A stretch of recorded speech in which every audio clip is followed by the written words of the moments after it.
Gelir seni yatlayan, yürüm seni gözleyen. Aramıza düşen yollar ne için beni yalnız koyar. Bir gün gel dolmuşuma, baharı getirdin yanıma. Gözlerinde dünya gördüm, indi yatlaman kaldı yanımda. Senin bilen geçen günler yüreğimde henüz emdiri. Vakit geçse de yıllar geçse de unutmak ansat del seni. Ben nece taşlaşsam senden yüreğim var yarıdına. Adın düşer her bir aydımda, sen yaşayan henüz kalbimda. Seni unutmadım, unutacak del yüreğim günden geçecek del. Gitsen de uzaklara söyüm günden açacak del. Seni unutmadım, unutacak del bu yürek, başka hiç kim demez. Sen benim en son küsüğüm, adın yüreğimden hiç gitmez.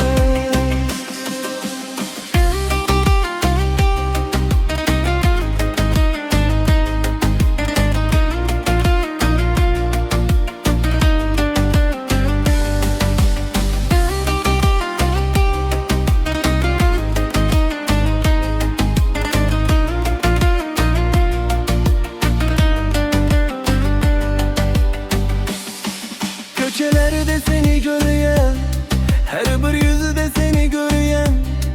Bir vak bile gülen elime, indi yeke yeke geçen. Belki sen beni unuttun, belki başka birine güldün. Yine benim buyurun git, seni feniden söyler bilgim. Ben nece taşlasam senden yüreğim var yarıdına. Adın düşer her bir aydımda, seni yaşayan henüz kalbimda. Seni unutmadım, unutacak del yüreğimde hiç çak del. Gitsen de unaklara sürümümden de açacak del. Seni unutmadım, unutacak del bu yürek, başka hiç kim demez. Sen benim en son küsüğüm, adın yüreğimden hiç gitmez. Yerir bir gün dolan sen, napin sana yine açık.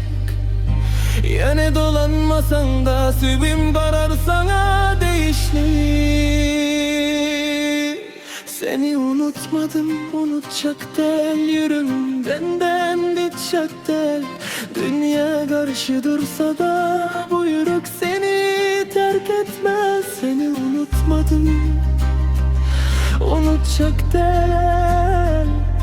Seni söyledim füşekenden diyemek, ben seni heniden söyleyen.